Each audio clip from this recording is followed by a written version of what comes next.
Hello friends, आज आपण बनवणार आहोत कैरीची चटणी. तसं तर आमच्या खूप आवडीचा पदार्थ आहे. ह्या छोट्या 4 कैऱ्या घेतल्या. त्या कवळ्या असल्याने, छोट्या असल्याने त्याची मी साल काढली नाही. जर तुमच्याकडे मोठी कैरी असेल तर तुम्ही त्याची साल नक्की काढा. त्याचे बारीक तुकडे करून घेतले. ते मिक्सर जारमध्ये टाकले.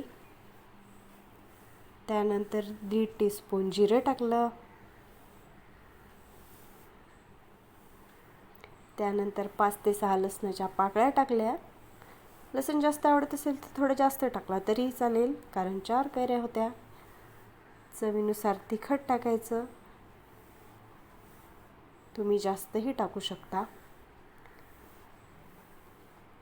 चवीनुसार मीठ टाकायचं.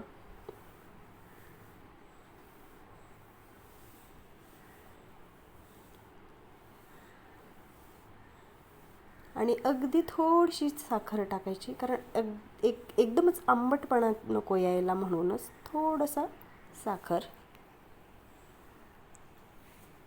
त्यानंतर त्याला ग्राइंड करून घेतलं आणि ही आपली चटणी तयार.